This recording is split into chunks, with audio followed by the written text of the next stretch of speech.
Hi everyone. Today on my video I'm going to take you through reviewing my vegetable gardens, kitchen gardens, whatever you may call. On this in front of me here are garlic chive.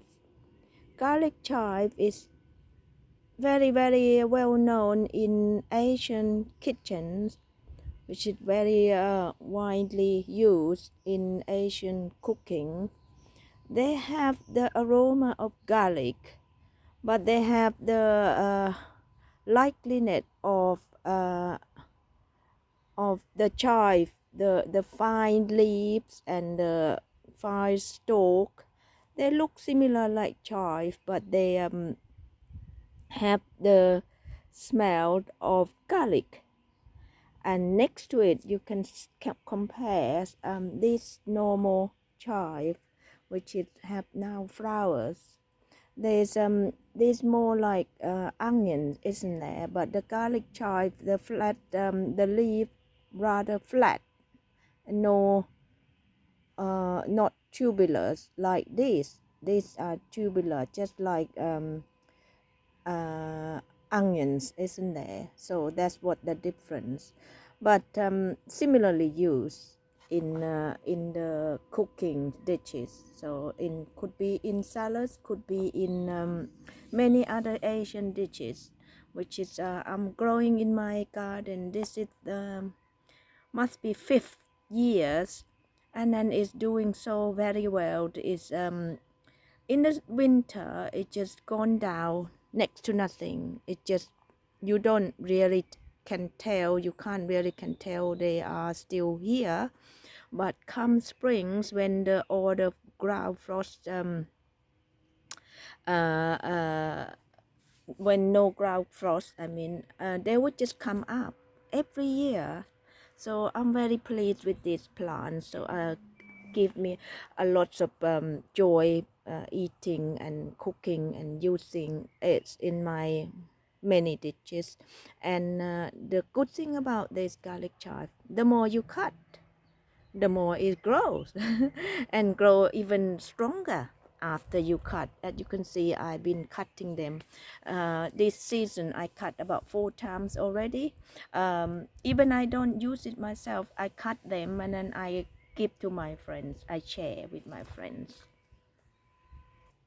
Next up here, peas. I'm not sure the whole full name of it, but this variety of pea is the one that edible. So you eat the young tips here like this. Very nice, very tender, very sweet taste to it. You can put it in salads or you can do it in stir fry. Simply just pick the young tip and off you go, put into whatever your desired dish. So I have one bush here, which is again I planted it here many years back, and every year keep coming and coming. When the springs come, and it just the first thing emerge similar time as snowdrops when it come up. So the more you pick, the more it's put new shoot, like this one for example. Pick here and the shoot would come where the leaves going like this. So very good value plants to have, because you can have supply of green young tips for the whole of the summer season. In my opinion, is it very good veggie to grow. It's a must-have. And here in front of us here, just 2 rows. One row is mustard mustard plant or mustard kale, whatever. I'm not sure if I say it right, but this is so easy to grow. So I sow 1 row of these, and very quick, 20 30 30 days, I think 25 days, 30 days, and then you can pick. You can use in cooking, stir fry, or you can can have it like young like this now, like in salads. And next to it I have what is it, these herbs here. I'm not sure what this one is. I have this, the whole row of it. So I use these herbs. Forgive me that I forgot the name. I use these herbs in most dishes that have tomatoes in it. So I dry them when I have so many. I just cut them up and wash and clean and dry them, and then use in my most dishes that tomato is go very well with that. So this year I'm hoping I will have quite a lot later on to cut and dry for use in the out seasons of the year. Next, here in front of me are corianders. Corianders very easy to grow and very hardy. It's the plant, the herb that uh, hardy annuals, I would say. And then I just sow some seeds, scatter some of the seed, and then they just grow, keep growing and growing. What I do with my corianders, I would stack them up. I sow them like every 2 weeks. Every 2 weeks I will sow different spots. The reason for that, coriander seem to uh, bulk like this. I'm going to show you like this one. What it's doing is it's grow stem up, and then it's going to grow some, produce flowers and produce seed pods. That's why it does that. For example, like this one, soon it will be flower and full of seed. And this what I leave it here for collecting seed for next season. So that means I don't have to buy seeds every year. So I have been doing this successfully for many years now. So I'm happy with that. I let them grow, shoot flowers and produce seed. You need about, I keep a lot because I like to share the seed with my friend. But if you only grow for your keep for yourself, one plant is plenty, more than enough. Here in front of me I have dill. Dill also herbs that very good for dishes with fish. If you like eat fish like me, dill is very good company for the fish dishes. So I simply scatter the seeds and then water them now and again. Don't let them totally dry, and then they just look after themselves. I don't think it's many pests on these herbs. Somehow the pets don't like to attack this, which is good for me, so that I don't have to worry about it. And I have next to it is tarragon.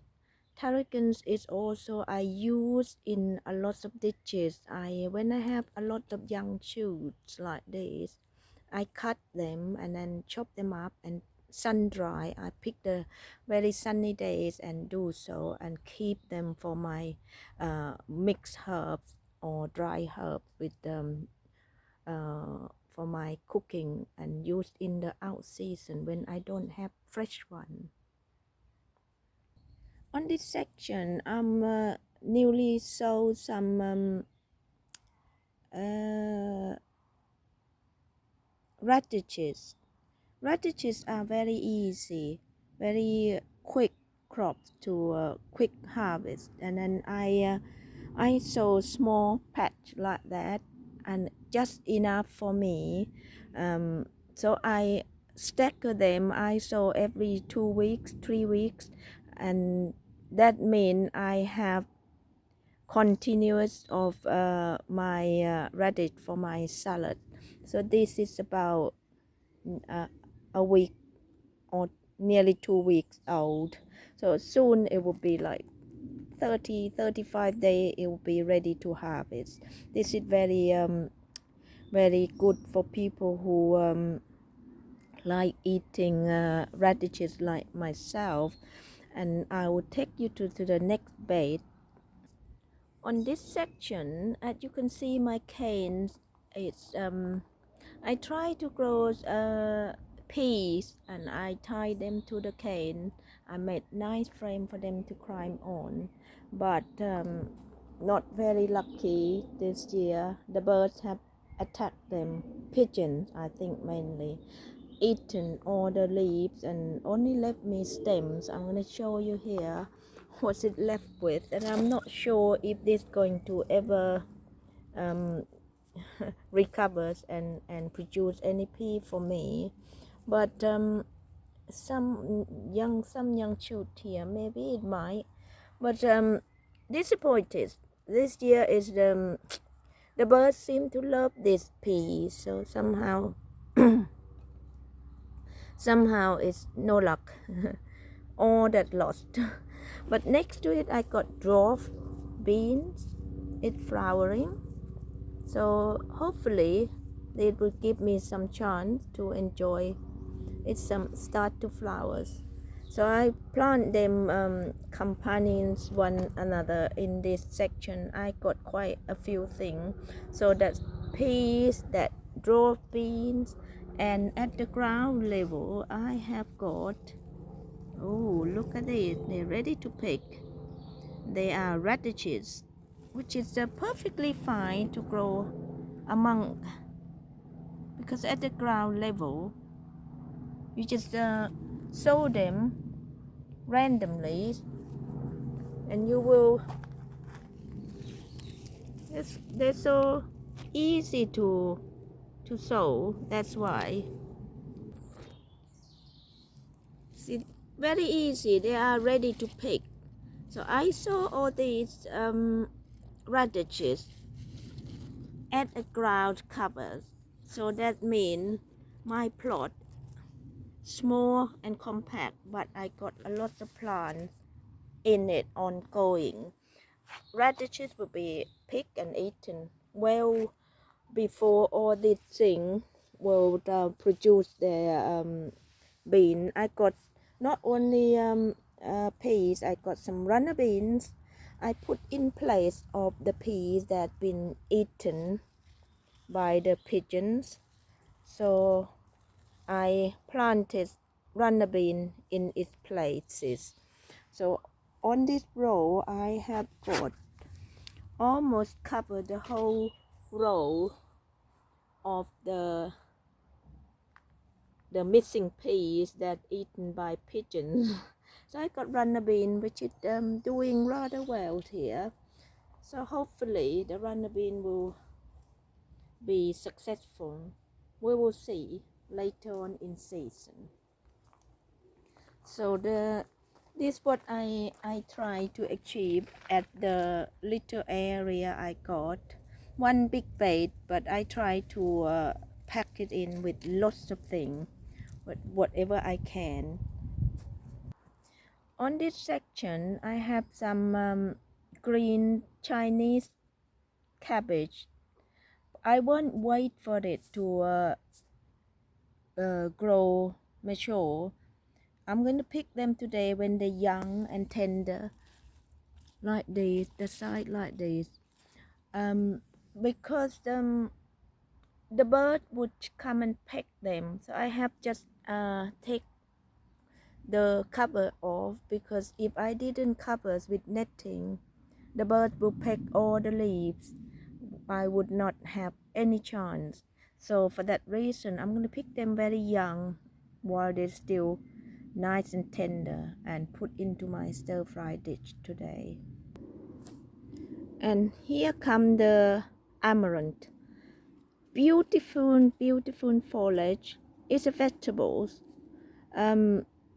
First year that I'm experimenting growing it, it's so beautiful leaves. So I'm thinking, although it's a vegetable, but I'm not eating it at the moment, so I leave it to set seed. Hopefully I can collect seed which is forming. If it becomes cell seedling, will be even better. It's a bonus because it's so beautiful leaf. I I didn't cut it and eat it because I thought I would keep it like decorative instead of eating it. So hopefully it will set a lot of seed for me to collect. On these sections are my kale, Chinese kale, which is, as you can see, I put the netting over it because the bird just love Chinese kale, any kale. The pigeon in my garden just love eating kales. So successfully grow when I put the netting over it. This will be soon can harvest. And on this section are my beetroots, my favorite beetroot. I put it out on this bed quite early in the season because they can put up with the cold better than other veggies. So I put them out quite early. I sow the seed in seed tray in the module and then transplant them onto the bed, which they're doing very well, starting to form the the beetroot already. I'm very happy. So they are doing extremely well and look very healthy. So this will give me a lot of enjoying of my own growing, home growing beetroots later in the season. Now come to an end of this at the moment updating what I have in my veggie garden on this section. I have to end my video now. Thank you for watching. Thank you very much. See you again soon in the next video.